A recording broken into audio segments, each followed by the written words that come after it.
I would like to call to order the meeting of August 24th, 2022, the Palm Beach County Transportation Disadvantaged Local Coordinating Board meeting. The Palm Beach TPA is conducting this meeting both in person and virtually using the Zoom webinar platform. Instruction to join the virtual meeting as well as contact information for assistance are provided in the published meeting agenda. I will now lead us in the Pledge of Allegiance.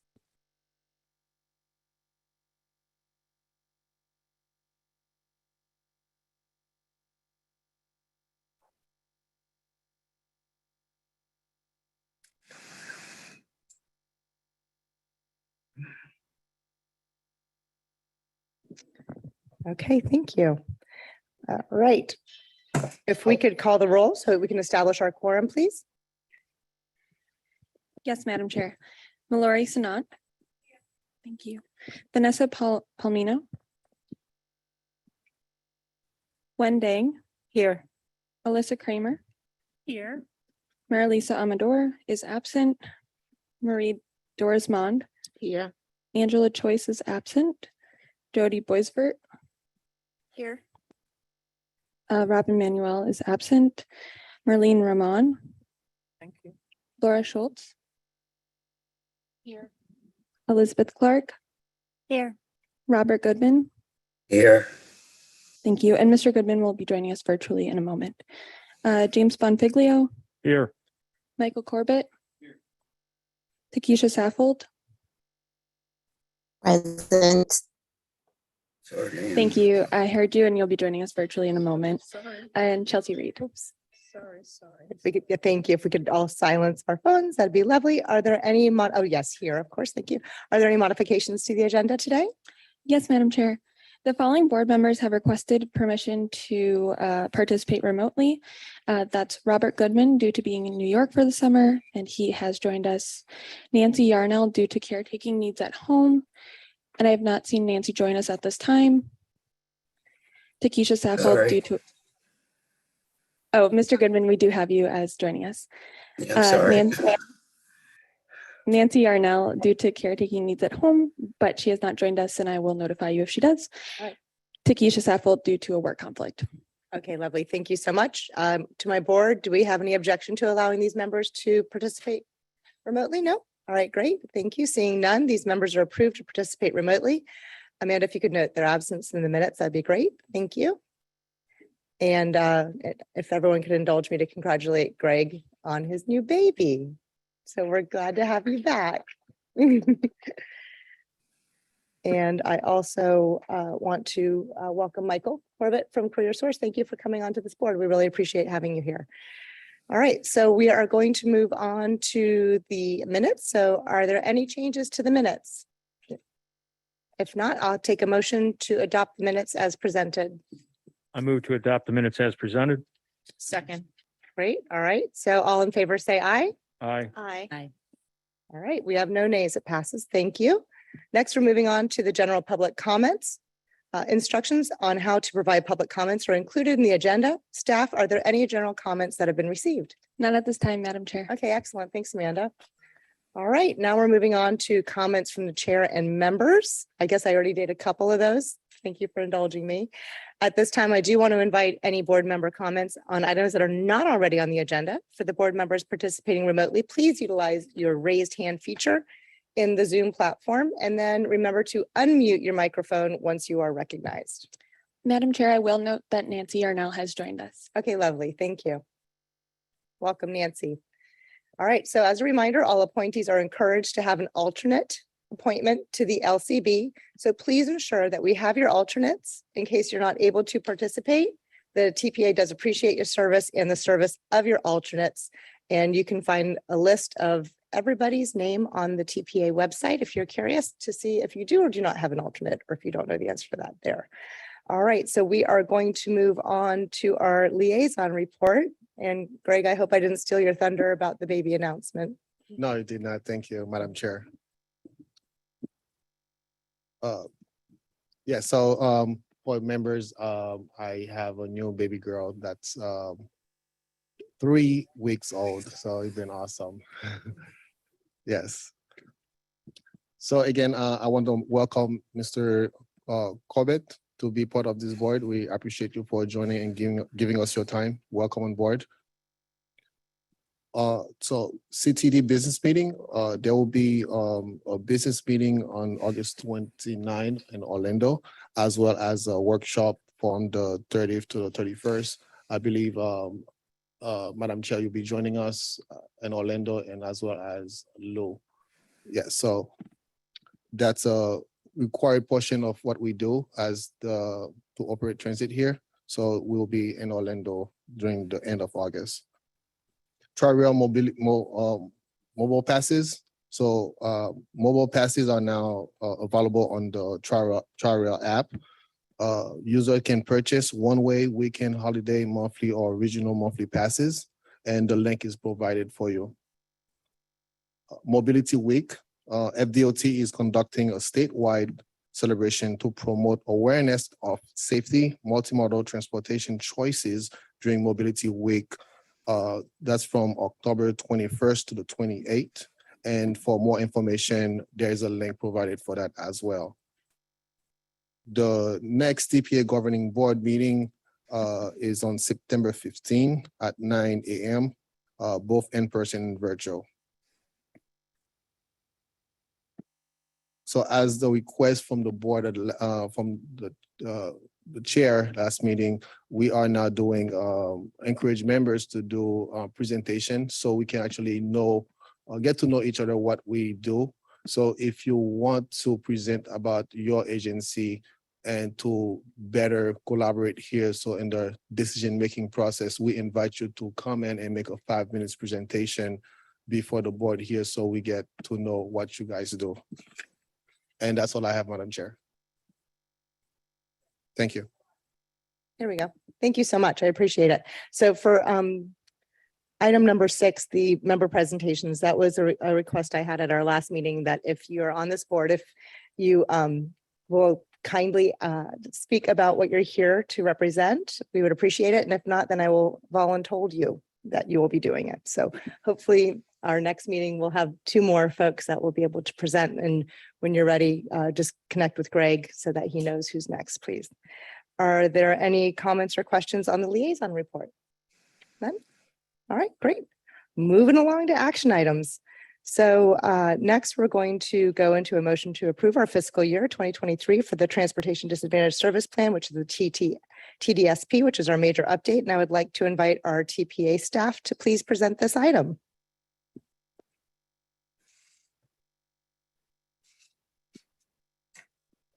Good afternoon again.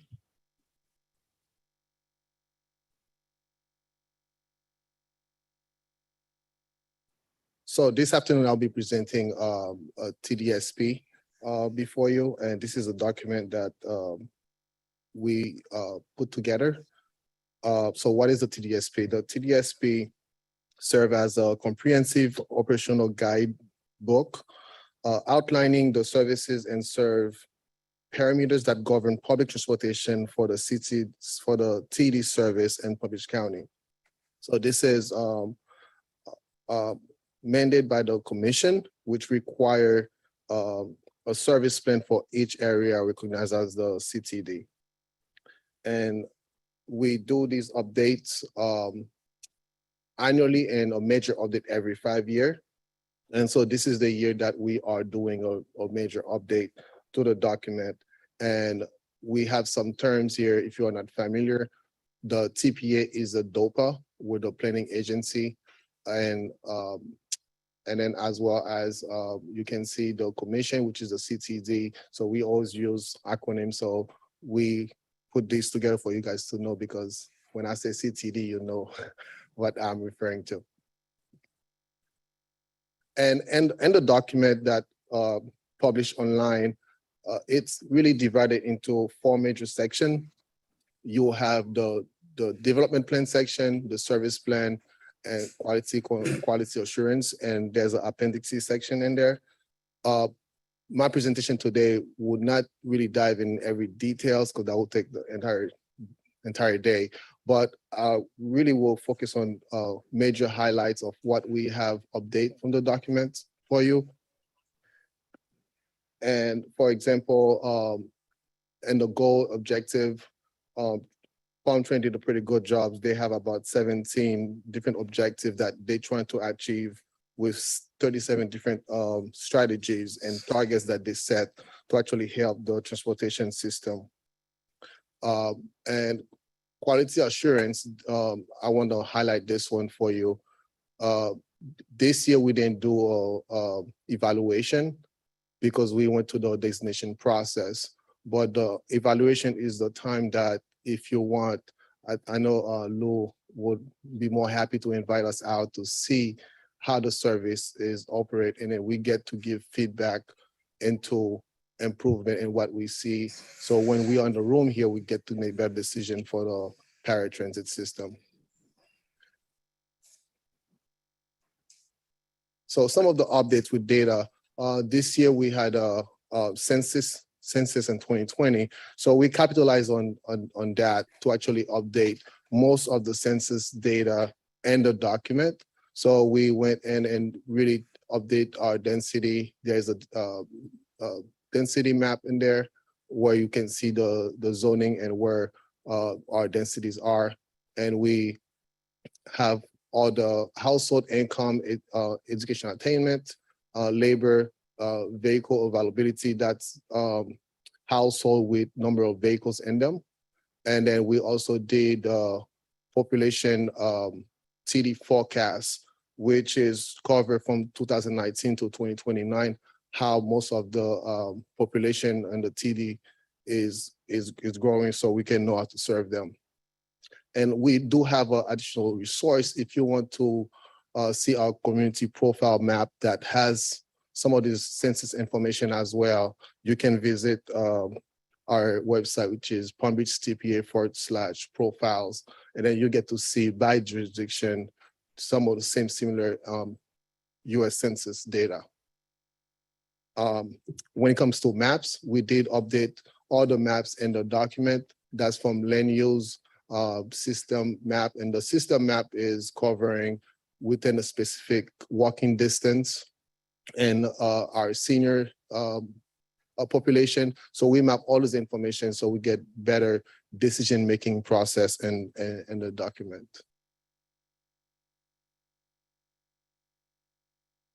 A few administrative, more administrative tasks we did is really update our LCB member list, which part of it is really inviting Mr. Michael and really sending him letters and getting him acquainted with us. We do have all those roll call, vote sheets, things that we do that we keep up to date, and a new design for the document that staff created. Next, we have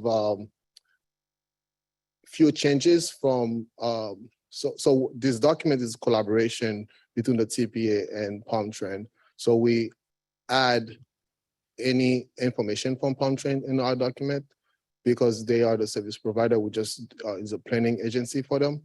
So there are some key term changes. For example, riders, we now call them customers, is part of the effort to better serve the transit users in Palm Beach County.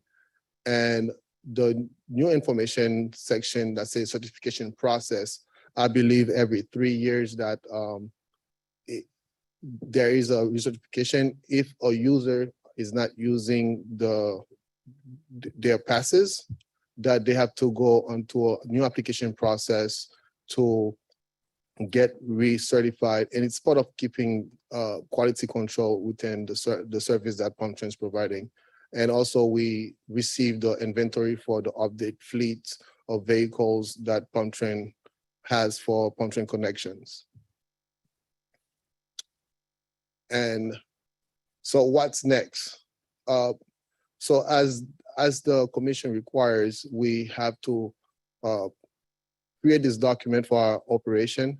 And today I'll be requesting approval of this document.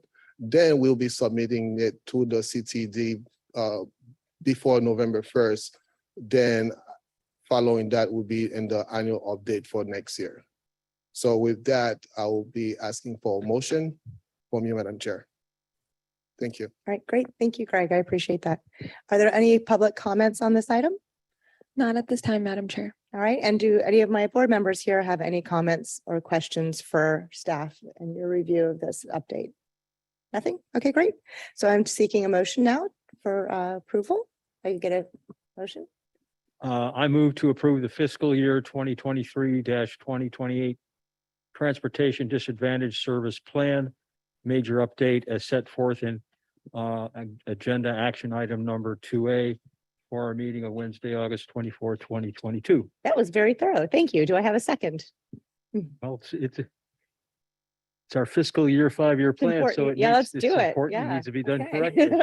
And I'll second. All right, great. Thank you, Laura. So having no further discussion, then I would, we've got our motion first and second. So all in favor, say aye. Aye. Any opposed? All right, motion passes. Thank you very much. All right, moving along to our fiscal year 2023 LCB bylaws. Now we have another presentation from staff. No? Yes? We do not have a presentation for these two items. Okay, It's that's it. Same Yeah, thing. it's routine that All right. we just adopt them. Easy peasy. Thank you. Yes. All right, so now we're moving on to our grievance procedures. So this is section C in our agenda. So Madam do we Chair, have a? Oh, yeah, do we need to vote I'm on that? I sorry. apologize. We still I'm will zooming need along. a motion Okay, my for fault. item 2B and then the same situation in. You 2C. bet. All right. So let's take a motion for our bylaws then. Can I get a motion? I move to Am I- adopt fiscal year 2023 LCB bylaws as set forth in action item number 2B for our meeting of August 24, 2022. Done. Okay, and a second. All right, thank you, Elisa. All in favor? Aye. All right, any opposed? Now it passes. Thank you guys so much. Now we're moving on to section C to the grievance procedures. Do we have a presentation on this item? Madam Chair, this is the same. Same as thing. 2B. Okay, just checking. All right, so now what we're going to wind up doing though is, do we have any public comments on this also? No, Madam Chair, not at this time. Great. Okay, so here's what we need is we do need members of our board to serve on this committee. So we're looking for 3 board members that would serve on this committee. So it's the LCB Grievance Subcommittee. And I would like to open the floor to volunteers. Just a point of order. Okay, yes. Shouldn't we adopt the grievance procedures? Once they're adopted, then we put people in place to serve? Just, According to my agenda right here, we're gonna need the No. folks first. No, you need folks first? yeah, You can do it all together as one. Okay, I'll do it. It's either way. Yes, believe that the volunteers to the subcommittee is kind of a part of the discussion. Okay, fair enough. So would you recommend we go ahead and adopt that motion and then put in the volunteers? I'm sorry, I didn't understand your question. my question? Yeah, so do you want me to do are we getting the volunteer names before Well, we? So approve it? it's, Madam Chair, Yes. it's up to you how you want to do it. Oh, yeah. You Well, I can- mean, I think we should. You have- can actually ask for volunteers, or you can actually set a motion and vote on it.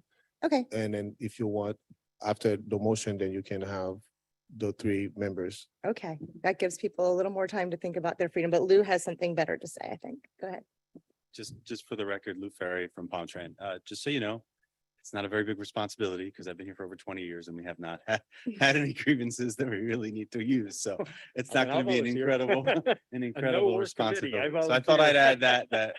that there was one, when I first got here in like 2002, we had the grievance procedure. We did the procedure. We even took it to the TD Commission and they didn't know what to do with it either because it was just some guy that was starting trouble. So anyway, it's not a very heavy lift. Well, on that note, since it's not a heavy lift, let's go ahead. I've already got Mr. Bonfiglio has volunteered himself. I heard that. So while we're doing that, let's just go with momentum and we've got one. You Do I got have one, 2 more all right. folks? I will volunteer myself. I will volunteer. Thank you. All right. Thanks, Gwen. All right, so now we are officially seeking a motion to adopt the fiscal year 2023 grievance procedures as well as the 3 volunteers.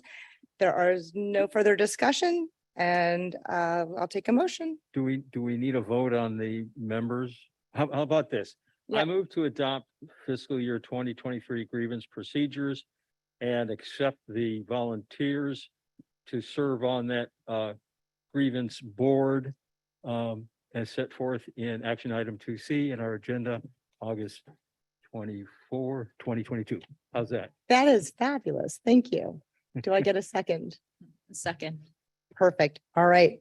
Hearing no further discussion, I have my motion. I have a very thorough motion. Thank you very much. I have my second. All in favor, say aye. Aye. Aye. Any opposed? Good, because then you'll have to volunteer too, right? We're moving on to our information items then. We have a update, our CTC update, and I'm excited to hear a Palm Trend update, please. All right, again, for the record, Lou Ferry from Palmtran.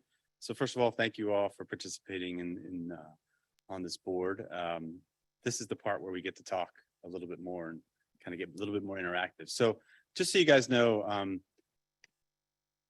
thanks for those that are new, or if you need it to be repeated.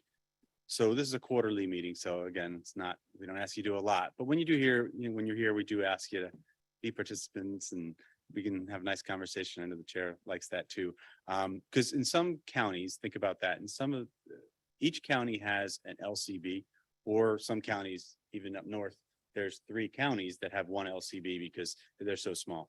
So they're the only time people talk about transportation. But here in Palm Beach County, we are very fortunate to have our Palm Trans Service Board, our TPA board. We have a lot, we talk about transportation a lot. We have a lot of options. So, you know, we don't want to lose the fact, the reason why this board is created is also to help guide what we want the transportation to be here in Palm Beach County. So you guys are very important. Don't think just because you meet 4 times, you're not important. So on that note, I will start a little bit different than what I was going to start with, but there was something pretty big in the news this weekend. If you guys didn't hear, is this moving on or no? Anyway, that's okay. You can do the next slide if you want. But I was going to give a service update, but I was just going to start to say, yes, early Saturday morning, we had the theft of 33 catalytic converters from the bottom of 33 of our buses. Now, the catalytic converter, for those that you don't know, it's on the bottom of the vehicle. The thieves got under there real quick, and within 30 seconds can cut it and take it with them.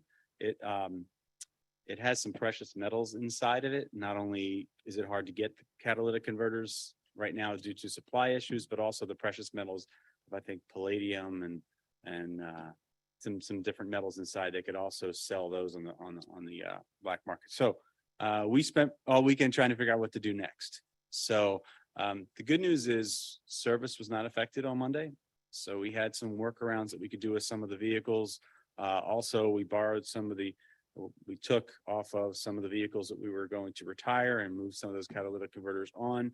The vendor MV Transit, who was in West Palm Beach, worked really hard to try and get them. Today, they picked up a couple from Port St. Lucie. They got some from another property. You know, just everyone. We also in the community, not that there's a lot of people listening, but just for the record too, the community tried to reach out too. We had a lot of people saying, if you need help, we'll try and help as well. So it was really nice to hear. And interestingly enough, we were really struggling. Do we tell the truth as to what's going on? Do we say it was vandalism? Because if we tell them what's happening, does that mean people are going to look for more of these and do it again? So of course, you know, the safety and security of our vehicles and our staff is of utmost importance. But, you know, we ended up saying, let's tell the story. And you know, the news talked about it. And then it ended up where the elections office got hit as well. And Port St. Lucie got hit as well. So they can get under any vehicle. Even if you have a truck sitting at home, they can just get under there, cut it off. I have an electric car, so I don't have a need All for right, a not catalytic yours. converter. Yours. But it really was, it just shows how good we are working together. Everybody really jumped in and helped, and I have one of my staff members, Lena, going out there. She jumped in and she was behind a bus on Saturday, driving one of the buses, our newer buses, off of our lot to another lot to be secured. So she was driving a transit bus on Saturday. So no, I just wanted to say that we actually had minimal service delays, if any, because of the plan that we put together very quickly. So in case you guys had any questions about it. So that's, but I do have some questions. 33 vehicles hit, even giving the intruders a minute per vehicle to take off the catalytic converter, unless there's like 30 or 40 of them. swarming the area, that's at least a half hour, 45 minutes of work. So what happened to security, if there was any, in missing the intrusion to remove those catalytic converters? So interestingly enough, well, we actually are gonna have county FDO, the department go out and look at plan. But it could have been someone scouting out the area because the vehicles they got were actually in the back, away from and anywhere where anyone could see. And it seems like they had about 6 people maybe that just, I mean, it could literally take 15 seconds if you know what you're doing. And the vehicles are high enough on the ground. I mean, They're I- not the lightest pieces of machinery either. I mean, how did they Yeah. get it off? so Fence they have through a, gate? they can go under and literally zip, and they're done. It But takes where do lit- they drive on? Did they go through a gate? Did they climb over? Yeah, they a- drove in. They drove in. Drove in. Yeah, it's a shared facility with, Right. Do- some other, that the gate can be open during those times, so, yeah. Another question, do you have available contingency funds to repair the vehicles such that they'll, until the insurance pay, I'm assuming they're insured and the insurance pays off, right? So, there are vehicles, Palm Beach County owns the vehicles. The vendor, in this case, MV Transit, which is a national huge company, it's their responsibility to purchase those parts or take it through their insurance and all that. And yes, what they're doing is they're trying to get it from other MV properties right now, because you can't order. them. Yeah, no, the immediate need is to make Yeah, sure yeah, the so- transportation is not interrupted. Right, So the so question, they're taking from other MV departments and they're putting an OEM Ford part on to replace it. So Okay. it will be like it didn't happen. are you going to need more funds that haven't been allocated in the budget to do this, or We're not gonna be paying for it. you're not paying It's on anything, that so it's private on them? provider. Yeah, As long as that there's no interruption of service. right. And there hasn't been. So. Yep. Is there surveillance? Yeah, We'll have to open it to public comments first too Oh, I'm also. sorry. So that's okay. So, but Lou, did you have anything else you wanted to present aside from the? I have a whole presentation Yep, on let's the go. CTC, so All we'll right, do that. great. Okay, we'll jump right into this. it just like boggles my mind. It does, but I just wanted to give an update on that because it was something a lot of people had questions about. So our update for the summer, actually, because that's when this was written, both Fixed Route and Connection are still experiencing challenges with driver shortages. So we'll be coming to you for some possible employees. Through the summer months, OTP has increased and customer satisfaction had improved. So the connection request for proposal, which was released in January, we received responses. We were going to have the selection committee in August. And what that means is we have MV and First Transit who provide this service right now. We put an RFP on the street to procure 2 new or possibly the same incumbents. However, the procurement was canceled because they were deemed non-responsive. So we're going to be extending the current contract for another 12 months. So again, there's not going to be any service interruptions in any way. So we can go on to the next one. Yeah, it's been fun. So, oh, no, this works now.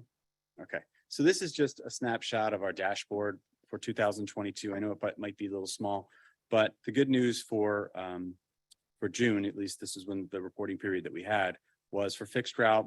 Let's see, 6 categories were in the green.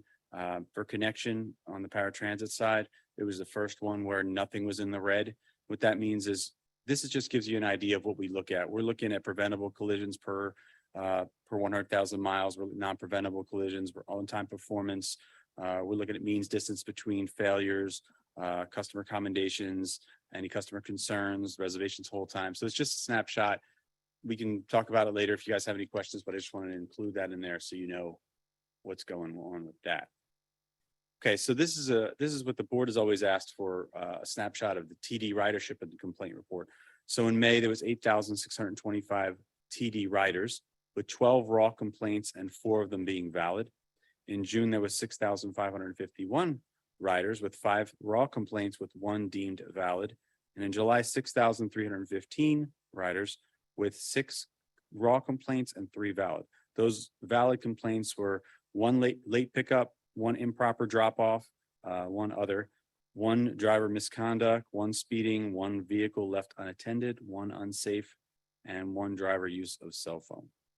So that's just a snapshot of what it looks like. So as far as the riders and the valid complaints, it's pretty good. Any questions on that? Yes, we're good. Okay, now this one is what you guys asked for last time was kind of like, what is PalmTran? What makes us roll? You know, what's going on, a little bit more about PalmTran. So I figured I'd do this, and we can always come back with some other questions that you guys have. So how do we fall into the county's work chart here? So we have the Board of County Commissioners. We have 7 commissioners. Everyone should know about that.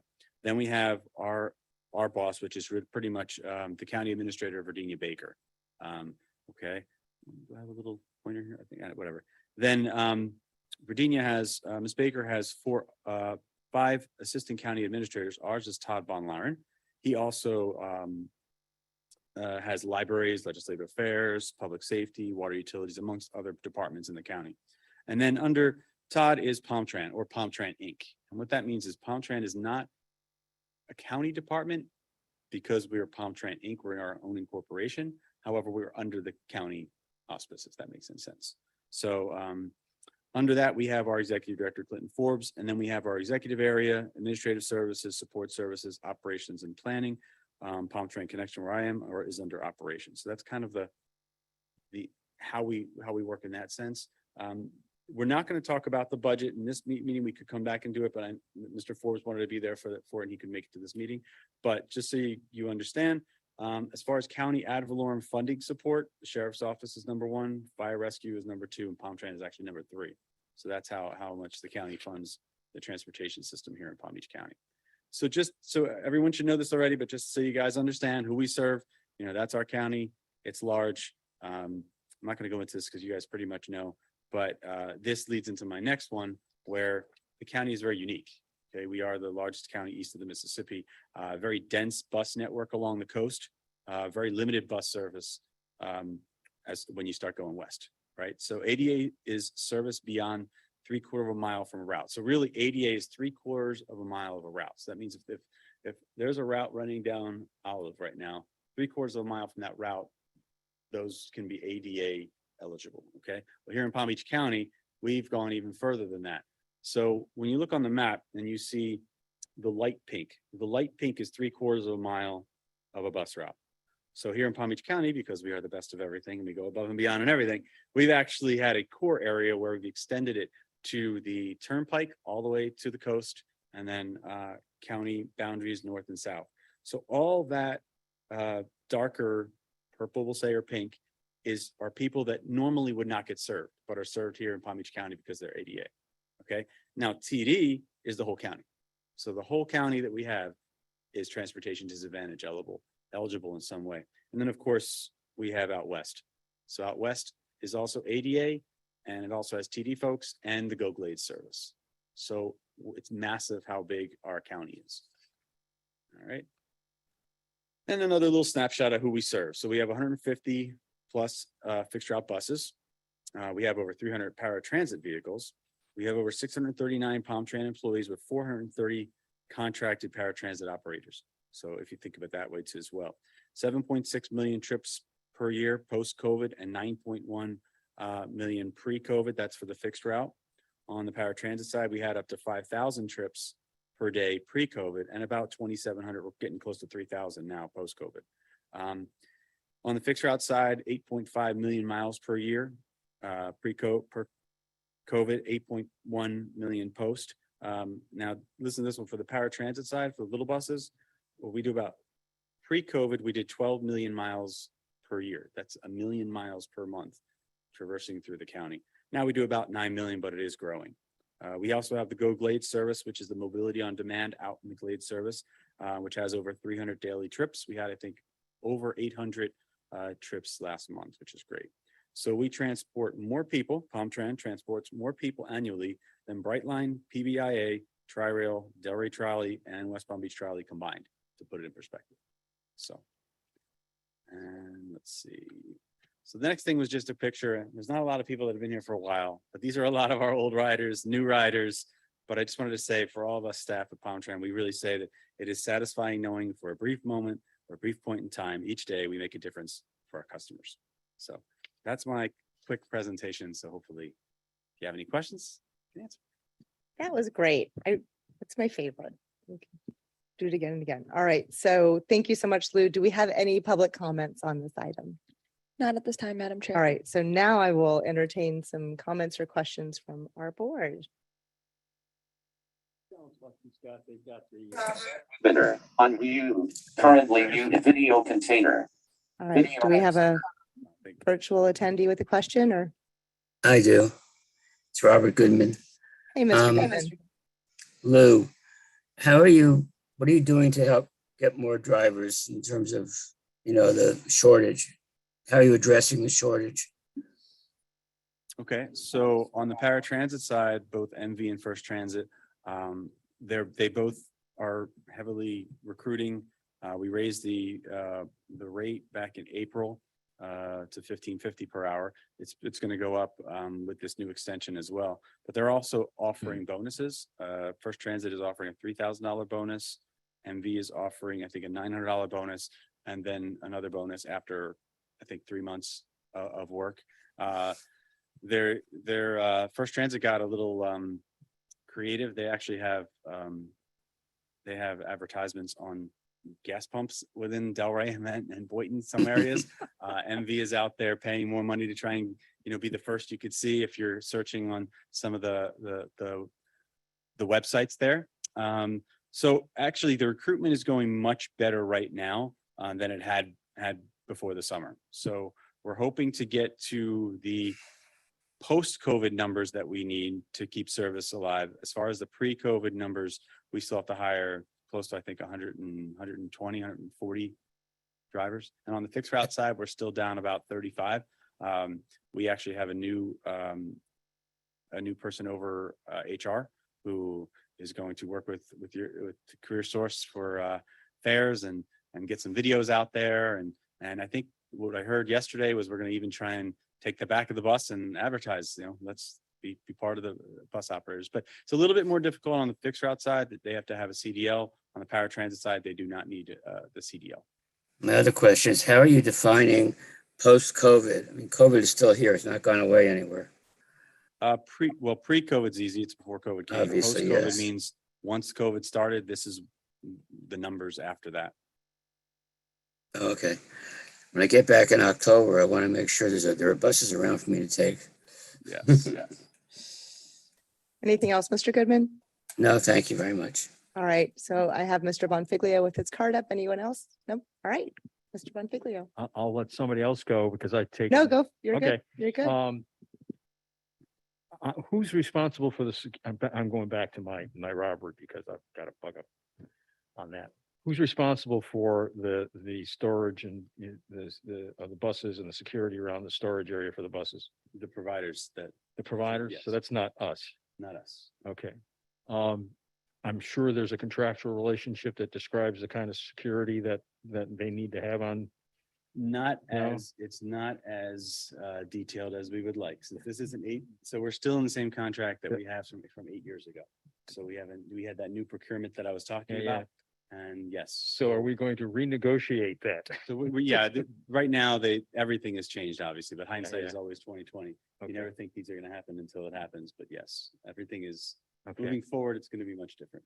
Okay, yeah, that sounds good. Yeah. And just on the lack of drivers, it's going to surprise the bejeebers out of most people. But the law of supply and demand. You pay people more money, you get more applicants for the jobs. I mean, that's pretty simple. So. Problem is we have to be good stewards of the taxpayers' money. So we don't have an unlimited amount because we're not. Remember, one thing is transit doesn't make money. We're there to serve the public. Yeah, but if you don't have drivers, you don't have service. So. You're right. But as far as although it's been a good year for the county since they didn't raise the millage, so it's true. But we have to be strategic in that as well. But yes, we did raise the wage. Yep. All right. Thank you. Thank you, Lou. Great answers. And I'm always impressed by the rider complaint ratio. It's extraordinarily low if you consider the service that these folks are actually being provided and the amount of care and time that goes into it. So I wish every government entity had low complaint ratios like that. That would be great. Any other questions at all? No? Or its own incorporation, I should say. So we're going to be passing over item B. There is no report for that, correct? Is there? Okay, great. Sorry, No, it's fine. I did have. my Lou, I'm monthly sorry, I operating report. took the presentation down. Would you like the previous presentation or the report I from? think you included the three. monthly operator report. Yes. So I just wanted to mention that it's voluminous, but you had asked for some things last meeting and I always want to try and follow up. And really what on your free time, like you guys have free time, but I just wanted you guys to know how much we actually look at in our monthly operating reports. So this is just a snapshot of it, but really what I wanted to go to, if you can move to, am I doing this or you? Okay, yes. go to, okay. Next one. Okay, this one is showing the typist, oops, oh, we went too far. And is That- this the correct page for you? Yeah, that's fine. But this is just showing, again, how many ambulatory are using a minivan, how many people are using scooters, how many people are using wheelchairs. You had asked last meeting, what does it break down to? What does it kind of look like? So the trip status breakdown, on-demand service, we have subscriptions. Subscriptions are something where they put in the subscription, they're going to dialysis 3 times a week. They don't have to call in. So something like that. Travel on board is a little below that. Average load time. Can you go to the next one? And trip purpose. Oh, there you go. That was one of the things Chair asked for last time was trip purpose. So as you can see, employment, medical, life sustaining, education. But you could see there, that's the breakdown of we look at that every month, even every day. So just showing you kind of that breakdown. And then if you go to like the last page, just kind of some interesting things. It even shows there's the call hold time, but we even show city to city ridership. So you can actually see, well, that's, I'm sorry. Yeah. I'm sorry, You the can go previous to before page. that. I'm sorry. Yeah, I just wanted to show you the city to city ridership. It actually shows how many trips actually go from each city to each city, which is kind of an interesting thing. So you could see where the highest point of ridership is.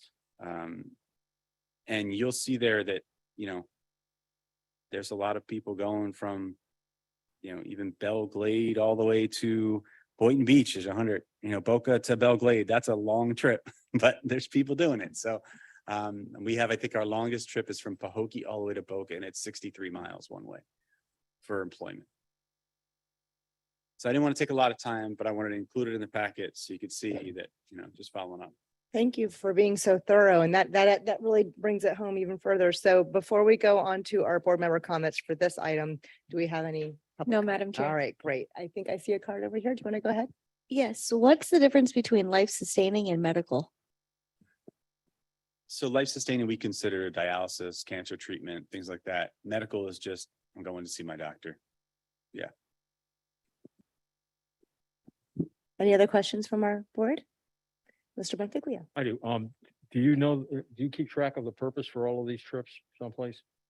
And do you have that breakdown? That was on there, trip purpose. We have it on there. Uh, It's in the full packet. Oh, in the I full can- packet, that we got.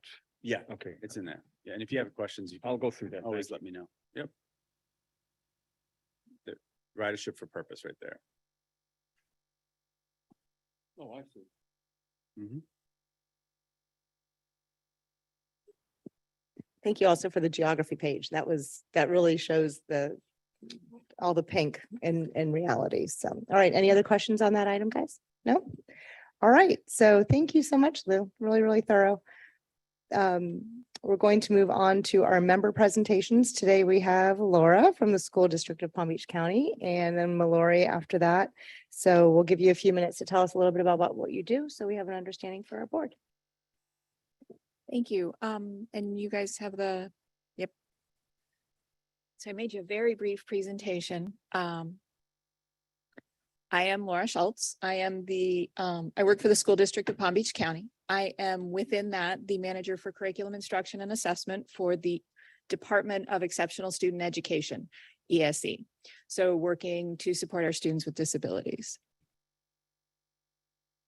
And within the overall scope of the school district, which is obviously very large, educating students from pre-K through 22, I particularly work to support specialized curriculum for students with disabilities, statewide standardized assessments for students with disabilities, both general standards and modified standards, And then I supervise the ESE department teams for secondary transition for reading and reading intervention, as well as access points, which is the modified curriculum. So in the group of students with disabilities, the largest group you see down there at the bottom, which would be district student with disabilities who develop academic and life skills to prepare for their future. The largest part of my work is on that, helping all of our students who are in all those grades, moving all the way up to the transition years, but developing their academic skills, their life skills, all of that. The slightly smaller group would be students with disabilities who are taking courses to develop career and independent skills before high school graduation. So this is, generally speaking, starts somewhere in middle school, depending on the student, but overwhelmingly more in high school, as they're really developing whatever it is that they need in order to be able to do the job that they're looking forward to as an adult, the job, the life, their goals. And so within that, the much smaller group would be students with disabilities who defer receipt of their standard high school diploma in order to develop increased community independence and work skills. So that's another subset, and it's a much smaller group. Typically 500-600 students defer taking their diploma, which means they just kind of hold off on taking it. They've completed all the requirements to graduate. They are graduates of high school, but they continue to stay to develop further skills.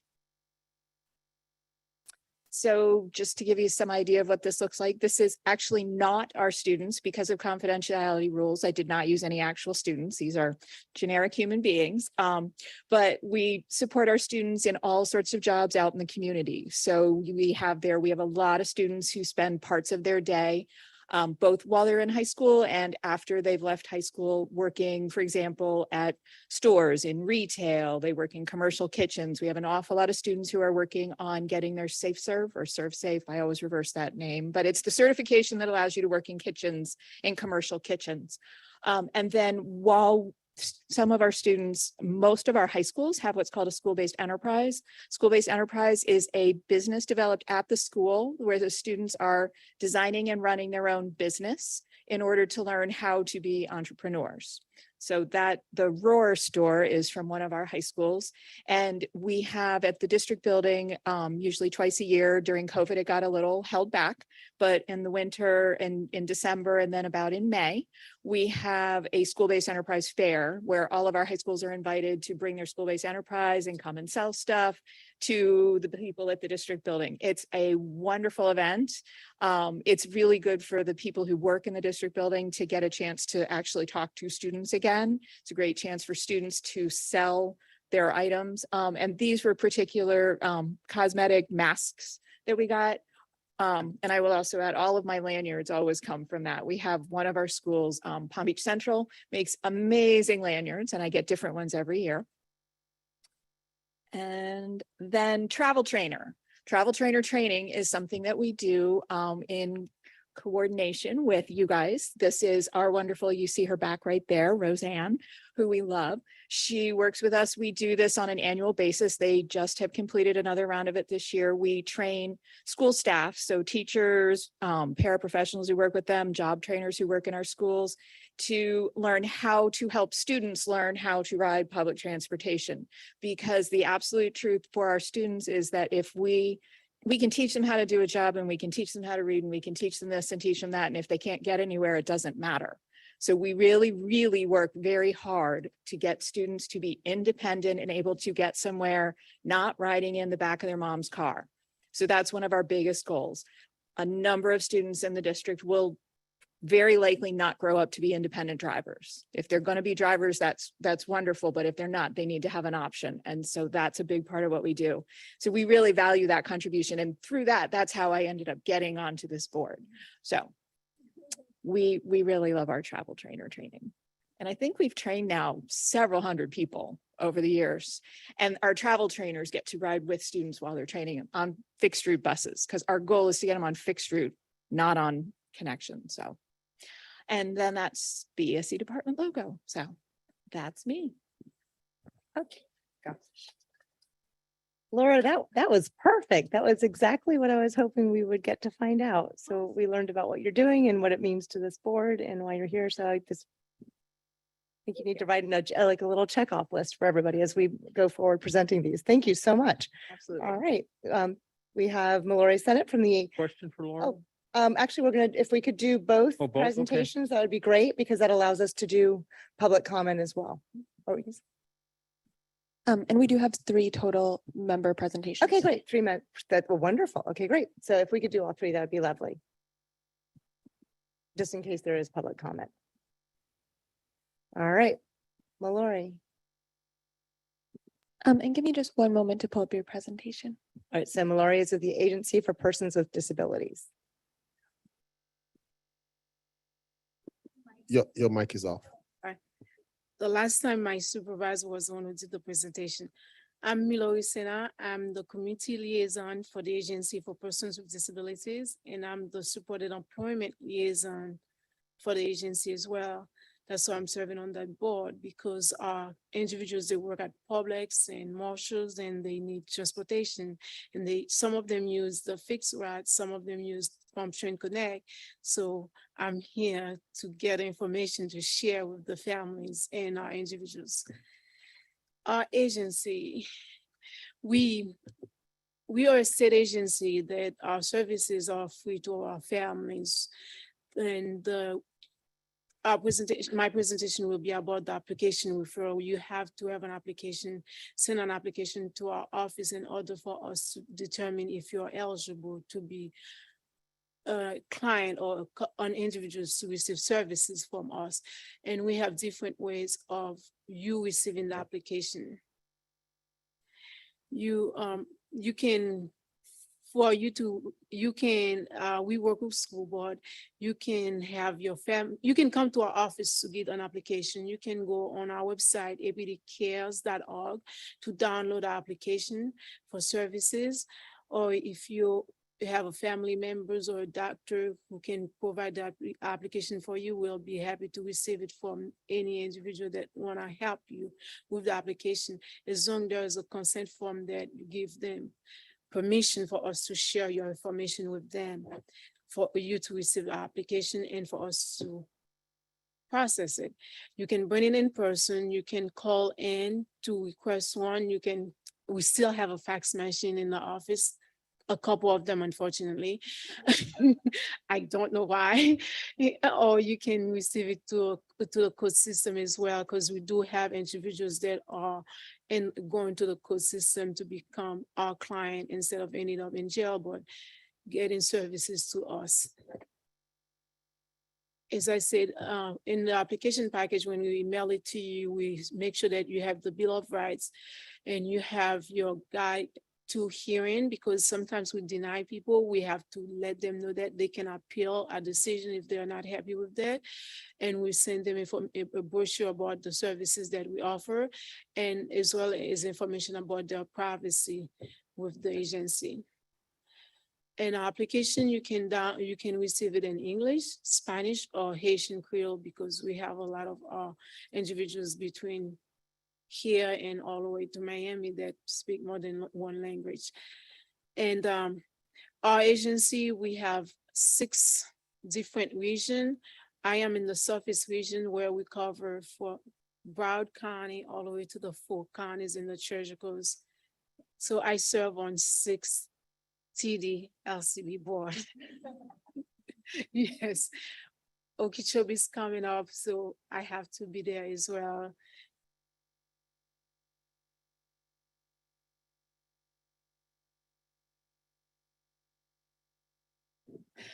And once you receive the application, you send it to us. If you are a child under 6 years old, we have 45 days to process your application and send you a letter to let you know that we receive it. Over 6, you have 60 days. Once we send you a letter, let you know that what we need, you have 90 days to answer us. Although we are the Agency for Persons with Disabilities, we do not cover every disability. People get mad at us for that. These are the disabilities we covered. Intellectual disability, you have to have an IQ of 69 or lower for us to review your application. Cerebral palsy, autism, it has to be severe autism that you need a lot of help. We have kids who have Asperger's/autism, unfortunately, we won't be able to serve you. Spinal bifida, Prader-Willi syndrome, Down syndrome, and Phelan-McDermott syndrome. This was added in 2016. If you have that disability, Phelan-McDermott, you bypass a long 23,000 people waiting list to get on the waiver to receive services. Our agency is two-part. We have the waiting list part where you send out the application, we review it. If you're eligible, we put you on the waiting list. Some people have been waiting forever for services, unfortunately, over 10 years. And we have the waiver part where you will receive, you are receiving services from us. And we serve children at risk between the age of 3 and 5. If there is any sign of any of these disabilities, we'll serve the families. And we don't serve the family, we serve the person with the disability. And in order for us to help you, your disability has to occur prior to the age of 18. If it's after the age of 18, you will not be eligible for services from us. That's why we work with the school district a lot to catch all these young adults before they turn 18, before they age out of the school, because we get the record from the school system in order to help them, because sometimes the families cannot find a record from the age of 3, but if they are in the school system or vocational rehabilitation, if they're receiving employment services, we can use their information as well to help the families. In Laura's office, they have our phone number on speed dial. Every December, they bring us a stack of application. They know where our address is. Every May before the end of the school year, they bring us a stack of application and they invite us to all the events they're doing so we can connect with the teachers to let them know you need to be on the waiting list for the Agency for Persons with Disabilities. Some of if you were diagnosed prior to the age of 18 and we cannot get your records, sometimes our agency will pay a psychologist or a psychiatrist to do the evaluation at no cost to you. APD will, the Agency for Persons with Disabilities will cover that cost for you. And I already went over this part. We do, although we have a long waiting list, we do get people onto the waiver from the waiting list through crisis. If you have your young adults who are 21, 22 graduating, they're finishing, the bus will not be coming, mom and dad are working, and they don't want them to stay home alone due to health and safety. We can do a crisis to help them get jobs. We pay for a job coach to help them find a job so they are not home, or if they want to go to adult day program, and that's when Palm Train Connect comes real handy. They pick them up from their house and take them to the adult day program while their parents are working, so they're not home alone. We do that through crisis, or you have the aging parents, they are not able to take care of their young adult anymore due to their own health issues. We have to get them on the waiver to crisis so they have assistance to help that family. Or young adult with behavior issues that they are hurting themselves or hurting others because of their safety. Again, we will do a crisis to get them off the waiting list to the waiver. Or if they're becoming homeless, we cannot have our individuals out in the community.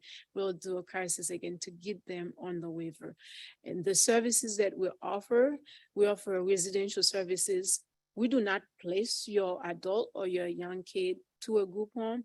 It's a family decision. We just help with the process. You are the one, if you are the legal guardian, you are the one making all the decisions. You tell us what you want and we work with you.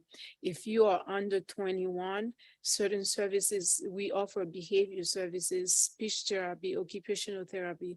We will send you to Medicaid to apply with Medicaid because we're state and federal funding just like Medicaid. If you can get it through Medicaid, we'll send you to Medicaid first. If you get denied, then we'll serve you. But after 21, that's why we push the school system to encourage the families to apply with us, because after 21, certain services that Medicaid used to pay for, they will not. As far as going to an adult day program or paying for transportation, our agency will pay for transportation or dental or respite services that Medicaid will not pay for. So we push for families to apply for services with us so we can help them with that. Although they are on the long waiting list, Palm Beach County has over 1,800 people on our waiting list now in our office down the street from you guys. But we still help them with emergency respite services, supported employment, which I am the liaison that we have place them if they want to work. We place them at places to work, and we have a job coach.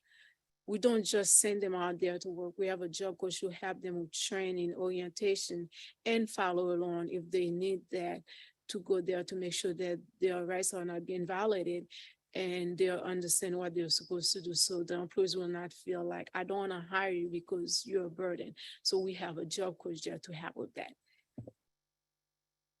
And these are the services the agency offered, and I'm really thankful for Pumpkin Connect and the Fixed Right. And my mother lives in Berkeley. She works in Riviera. She uses you guys 5 days a week. She's 73, so she gets a discount. Yes. Any questions? Oh, thank you. Yeah, that's great. We'll do one more. I think Elisa, are you presenting as well today? Good afternoon. So while we get that queued up, so next we have Elisa Kramer from the Department of Children and Family Services. Good afternoon, everyone. Elisa Kramer. I am the Community Development Administrator for the Department of Children and Families here in Palm Beach County. And as you all know, that is the state social services agency. So we cover a lot. And we interact with folks who have transportation needs in every program that we have, whether it's child protective investigations, adult protective services, substance abuse and mental health, or economic self-sufficiency. And what we wanted to do, part of what we're really trying to do as an agency is prevent crises and help connect folks to services and help them get engaged in those services much sooner. And one of our significant programs that works primarily to help folks navigate our very complex systems of care is Hope Florida. So my colleague Tanya Cassett is going to be presenting a very brief presentation on Hope Florida. It is, as I said, a new initiative, and Tanya brings expertise both from our economic self-sufficiency side as well as our adult protective services program. So she understands firsthand the needs of the vulnerable adults that we serve, as well as children and adults who come into our system from any door needing assistance navigating housing needs, transportation needs, employment needs. So Tanya is joining us by Zoom, and there she is. Thank you, Liza. Can you hear me?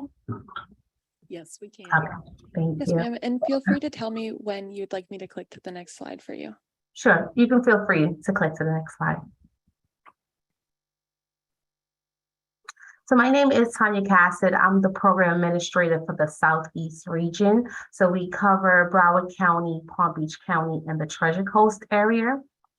And our program was created to address the vulnerable population in a proactive manner. Most of our responses previously has been reactive. And this was an initiative by our First Lady, Casey DeSantis, to just address Floridians' issues and to implement services into their lives and have a place where they can seek out assistance when they had no other option or they were unsure where to go. So our work is invested in the prevention space, and we realized that we needed to take advantage of the opportunities to engage individuals in our community very early on to help prevent adverse outcomes in their lives. So the populations we serve vary greatly, but we focus on providing as much assistance as possible. You can move forward to the next slide, please. So our goal is to unite communities, and we do so through our care navigators. Our care navigators work closely within the communities to assist individuals. We do have a hope line in which individuals can call into and express their concerns for things that they are experiencing. Our care navigators will then do an assessment to analyze what their basic needs are and which is the best option to connect them to. So we break down which the barriers into traditional silos, and we looked at opportunities where we can maximize our resources. And we do so by developing relationships with our customers, as well as community partners who are providing services that will assist our customers and alleviate the pressures that they're facing and hopefully ameliorate their issues long term. Next slide, please. So this slide is just a small breakdown of how our program was rolled out. So as of July last year, we've had 100% of the state involved in Hope, Florida. We've launched it in each of our regions. And to date, a number that I can share with you as far as this board members is concerned, we've assisted 33 customers in the Southeast area in connecting them to transportation. Next slide, please. So, as I mentioned previously, our full rollout began in September 2021, and we have established a Hope line where Floridians can call into and seek assistance. And then they're assigned to each of the unique respective regions, depending on where they're located. We've also launched hopeflorida.com, as well as expanded the care portal in order to assist our families. We've also partnered with the Department of Health and as well as the Department of Substance Abuse and Mental Health to assist our substance exposed newborn population. Next slide, please. So these are the common barriers that we have found that our participants are struggling with. Employment, housing, of course, transportation. We do see transportation is a bigger issue in areas in Palm Beach and in the Treasure Coast. Next slide, please. We've partnered with faith-based community organizations, other nonprofit partners, as well as other government agencies to provide that wraparound care for our customers. Most of our customers have not had the experience with a lot of organizations, and we here at Hope Florida, we do not take that for granted. We understand that some of our reach may not be as expansive as we'd like to believe. So we here serve as that connector and that facilitator for services. So we are the modes of transportation to connect our customers to information to ensure that they're receiving the services that are enhancing their lives. Next slide, please. So this is just an example of one of our customers that we've assisted. It's a success stories, and the customer is stating the appreciation for the program being voluntary, that they did not feel obligated to participate, and that they enjoy having someone that they can speak with, especially someone who's advocating for them in a space where they feel hopeless. We like to feel that our customers are like family, where we can restore their dignity and increase their access to skills, as well as increase their access to information that is beneficial to them and enhance their lives in areas in which they may not have considered. Thank you.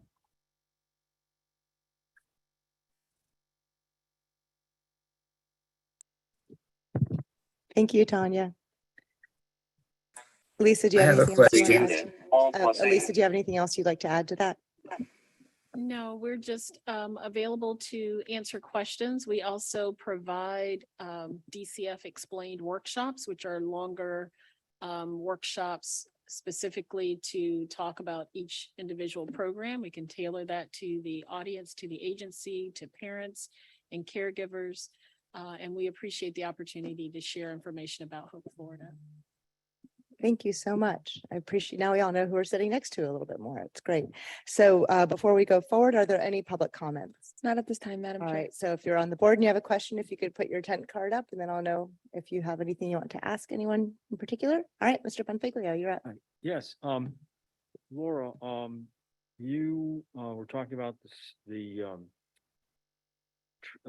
travel trainers. Did I have that right?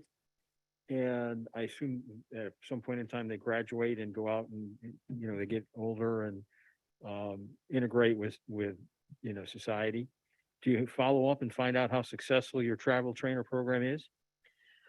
So in terms of the numbers of students we've trained Yeah. or, so we do, the students that we work the most intensively with. So our high school, some of our high schools do a significant amount of travel training. Some do not, frankly, because some are not located in places that it really works for them. Right. But our deferment programs, the programs for students who have deferred their diplomas, we have 6 that are district run that are very small and intensive programs where the students are out in the community all day. They're never on a school campus. Like once they enter that program, they never go back to a school campus pretty much at all, but they're school district enrolled students and they can remain until the end of the school year in which they've turned 22.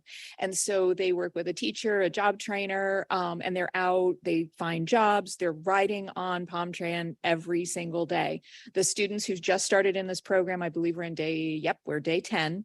Right now, are working on the ones who were new, because each year there's a small number of new students within the program. So out of those 6 programs, if we had, I believe this year we had about 23 new students enroll because of the turnover. Those students are probably, I'm going to say the majority of them are through travel training and are now riding independently, but it depends on the student. Some students, it takes a little bit longer of riding with them. We, in fact, go to their home, ride with them to whatever the location is they're going that day, and then train them to go back home. So they get a very intensive individual process until they're fully independent and doing it. We ride with them, we model it, and then we fade out slowly to the point of spending usually somewhere several days, depending on the student. Sometimes it's weeks where they're literally following them.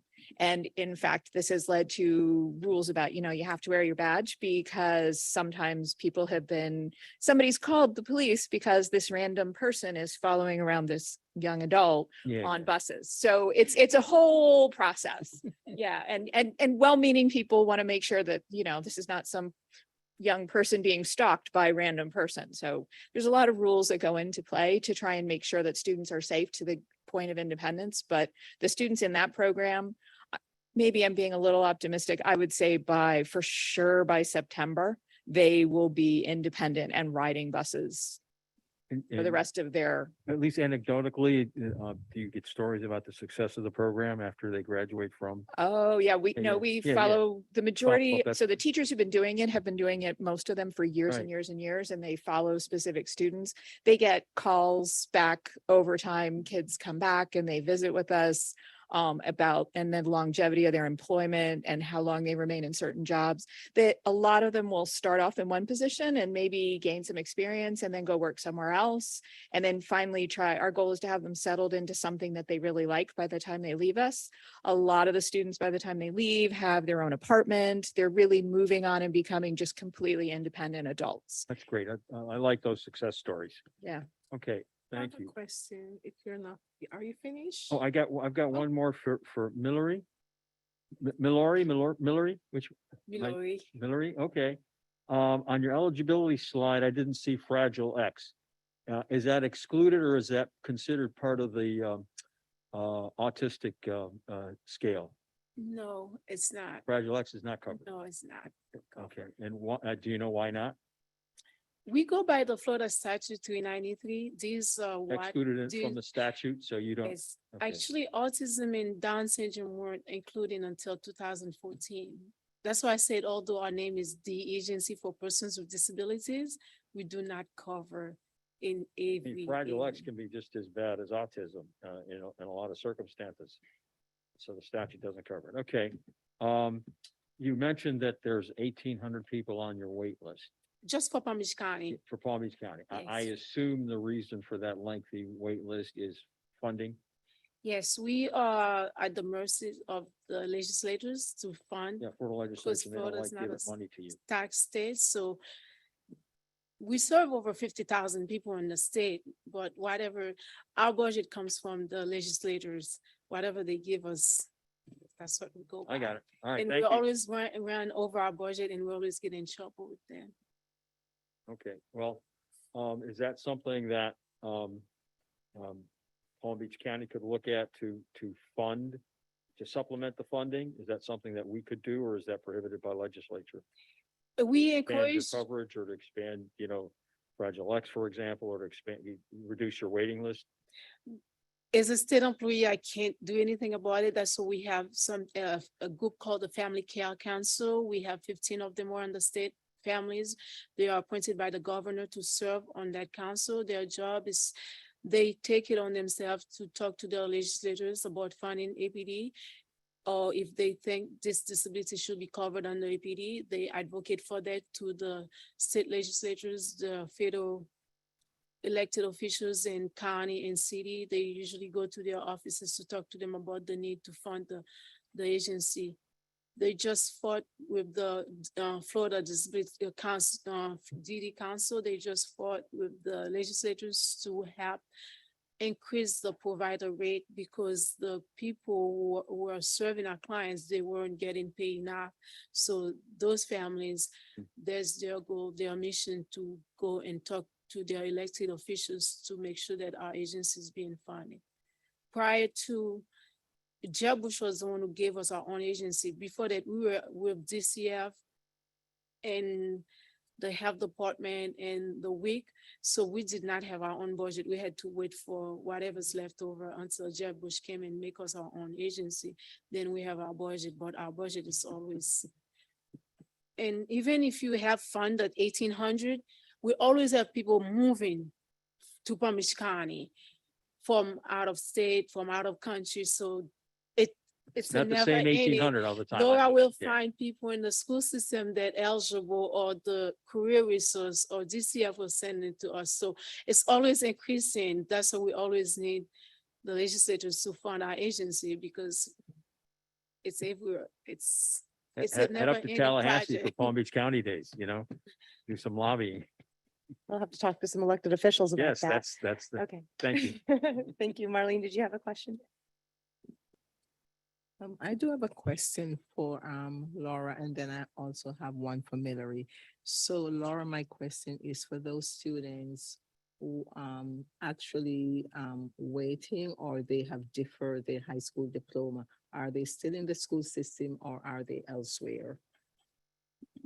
So they are enrolled in the school district. They are they have a special diploma code. So they are a graduated student by all there's a statute specific to this and they get a specific diploma code that is a deferred diploma code. They are continuing to be enrolled in the school district. So the students in the transition programs that are run by the district are all enrolled at different high schools throughout the county, even though they really don't ever go to that school. And then there are different programs that are done through schools. So a lot of students might defer and remain on their school campus and work on other skills there. There are programs within the charter schools that are designed for students who have deferred their diploma. There's a wide range, but they are all still considered school district of Palm Beach County students. Okay, great. Thank you so much. Awesome. I think that's a great job you're doing. And then my next question for Mallory is pertaining to the crisis letter. Who does qualify to write that crisis letter? Is it from a medical provider, is it from parent or family member? If the individual is over 18 and they don't have any legal guardian, the individual has to write it or sign it to send it to us. If it's under 18 or the legal guardian will have to write it. Any agency can have them write it, but they have to write it and send it to us. I always tell family to be clear, don't be embarrassed about what's going on because our job is to help you, not to judge you. So put everything that's going on in the household on that letter and send it to us because we have to plead to Tallahassee to show them what's going on in order for them to approve the crisis for us. So if you hold out, you may get denied. You might as well say everything that's going on. If you need to have the school write a second letter to support what's going on, please do so, or other agency or other family members who've been around your individual who's in crisis, you can always ask them to write a support letter, but the letter comes from the person because we will be serving that individual, not the family. Thank you. All right, thank you so much. All right, we have one hand raised virtually. Mr. Goodman, do you have a question or a comment? I think you Mr. might be Goodman, muted. You're muted. I think you're, all plus 8. Are you on mute? I don't know. You're good. Mute my Zoom Okay. webinar. I have a question for Unmuted. DCF. Alt+A. Oh, I don't know how to turn that off. I'm sorry. I have a question for DCF. Do you know what the percentage of the employees are who have social work degrees, professionally trained social workers? Is there any way to find that out? Mr. Goodman, I don't have that information. I know that Video container. there are a lot of efforts to recruit social workers specifically. We work with Florida Atlantic University, Palm Beach State College, the local colleges and universities to try to recruit directly from their schools of social work. There have been efforts on a statewide level to expand our recruitment to all of the human services type studies. We also, though we know that, we have had incredible success with employees who have not been involved in social work, but who come to our agency based on interest, based on professional experience from other professions that serve individuals. So I can look into that. I'm not sure. Are you asking for that on a statewide level or Palm Beach County specifically? Maybe both, but more like the state level. I know NASW has been trying very hard over the years to get the agency recruit more professionally trained social workers. And there's a state law in Florida that some people aren't aware of, that you can't call yourself a social worker unless you have a professional degree. And I'm kind of tired of hearing people always saying that, a social worker went out to a home and took the kids away. I would hope that I'm happy to hear that you're going to schools of social work to recruit people. So I guess one of the, if I could just very briefly, Mayor Reed, just, that, and I'd love to speak with you further, Mr. Goodman, or anyone who's interested in finding out more about our child protective investigations.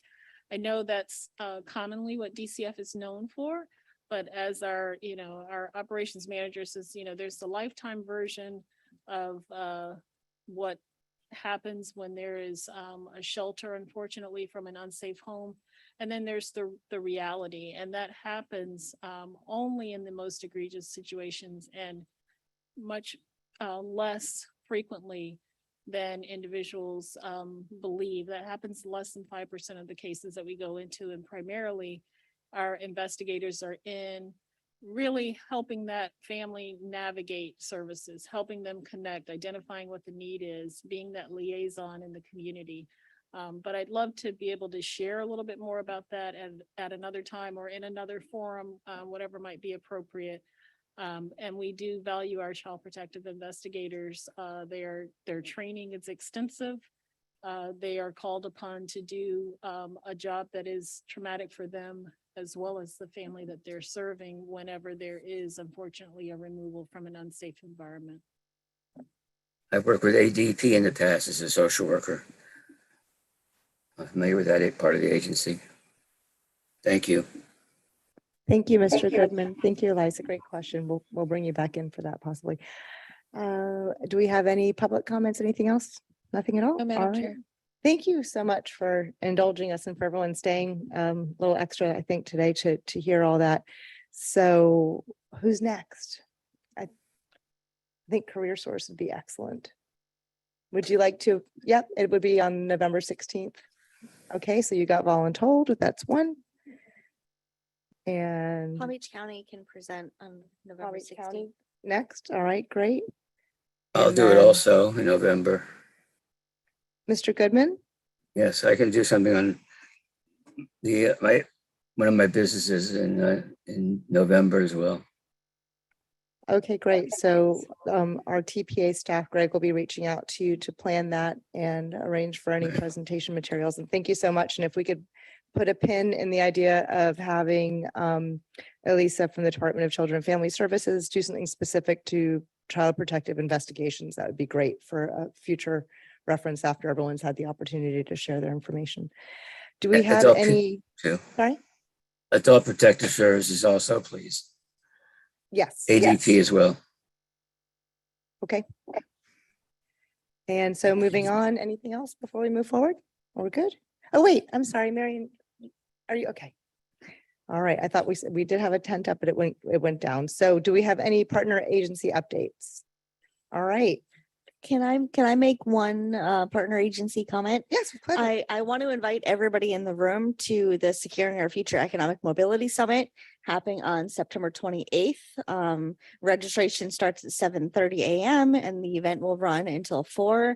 We're having some pretty big name speakers. Dr. Raj Chetty will be there. I'm not sure if you're familiar with him. He's a world-renowned economist who talks about poverty.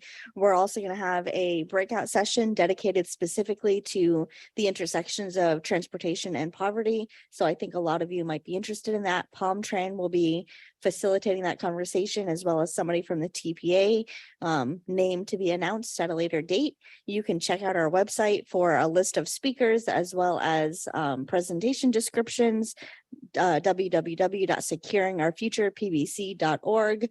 I will also send the registration link and flyer to the TPA staff, so maybe they can send it out. But please register. Early bird registration ends on August 31st, and then the price will be going up. So register soon, and I hope to see you all there. That's great. Those are some impressive speakers that you guys have lined up. Wonderful. All right, anything else before we close out for the day? Yes, Madam Chair, just want to give a short update and I want to welcome you. I know I wasn't at the last meeting to meet in person, but I want to welcome you. Thank you for chairing. I know, every time we have those chairs, we lose them because of time is up and so, but we do welcome you for chairing and you sound very interesting. So if I should say that, but I just wanted to give a short update on our outreach event that we're having this upcoming Saturday, August the 27th from 10 a.m. to 2 p.m. in the Glades area. It is all about supporting the community, eating well, living well. And this program is actually a funded program by the Supplemental Nutrition Assistance Program. So we go into communities that are 200% below the poverty level, and we try to promote nutrition and physical activity. So there's going to be a lot of activities for children, for adults. And so if you are interested, you want to pass along, that's fine. We are also coordinating with transportation because we know what it is to move from Canal Point, Pahokee to get to Glades. It's going to be at the Town Square, Martin Luther King Drive, Boulevard, right where you have the City Hall and so on. So if you're interested, you can come along. We're going to have DJ dancing and so on. It's just to get the community engaged, physical activity. We also have A1C, which is the blood sugar testing. We have the rapid HIV testing. We have back to school events. We have a Lakeside Medical Center participating with physical assessment. So we have tons of vendors and activities going on. So just wanted to let you be aware of this great event. Thank you. Excellent. Thank you. Last chance. We're good. Okay. Oh, Mr. Goodman. Mr. Goodman, you are still muted.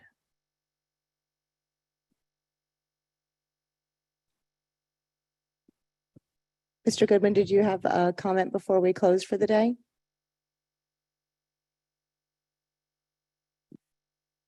All right. I'm not very good at all this technology. I think you can hear me now, right? Yes, sir.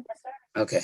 So I'm making an announcement that November 9th is our next biannual Health Community Services Expo and Health Fair. We invite the government agencies to come, and people in this Century Village community can apply for services they need. So, and also I'd also like to welcome you as well. I haven't met you yet in person, but I hope to in November. Well, that's very kind. Thank you. And thank you for sharing that. All right. So our next meeting is November 16th. And with nothing else said, we are